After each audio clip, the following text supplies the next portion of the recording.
I'm out here on the street again with Great Life Entertainment, and today we're talking about the famous quote from Martin Luther King. And the quote is that I have a dream that one day my 4 little children will be judged not by the color of their skin, but by the content of their character. It's a pretty powerful quote. We're going to go out here and see what people think about it, and your voice will be heard. I think it's better, obviously, than it was before.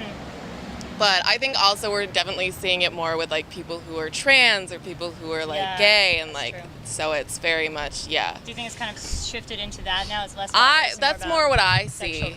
I think we're moving forward in certain areas and worse in certain areas. It's kind of the same for everything, not just race, but also it's like sex. Like it's almost getting worse for women, and at the same time, it's getting better. It's still in the middle. You still have those people that don't understand. Mainly in the class that I'm in, it's a lot of Hispanics, so you have Caucasians and People treat each other well? everyone treat each other well.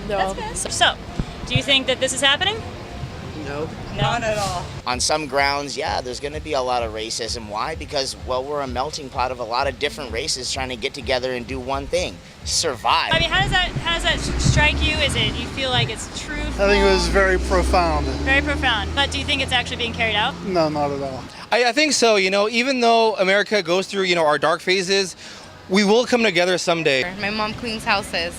You go into someone's house and, obviously it's like you do feel that a little bit. Not as much as, as it back in the day, but it's still happening. Racism is learned. So they come to me and they're 4, and we teach tolerance and respect.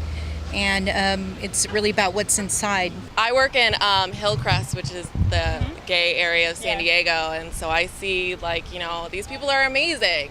And the fact that they're being treated like less of a person because they're gay or they're like transgender is sickening. I mean, I don't know. It's still wild that it's not legal to marry someone who you love.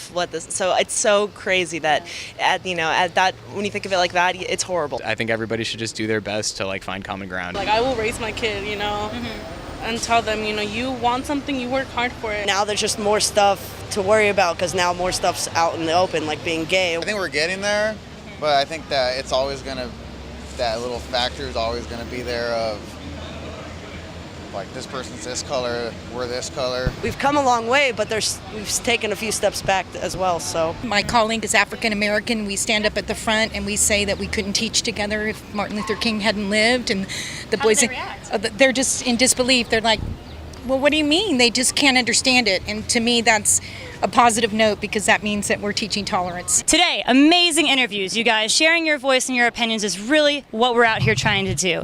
I thought with today's quote we were going to stick with mostly culture and race, but it turns out people are very, very passionate about lesbian, gay, and trans issues, which I do think is our next mountain to climb as a country, as a nation, as a world, one humanity. I'm Juliette Lamar with Great Life Entertainment.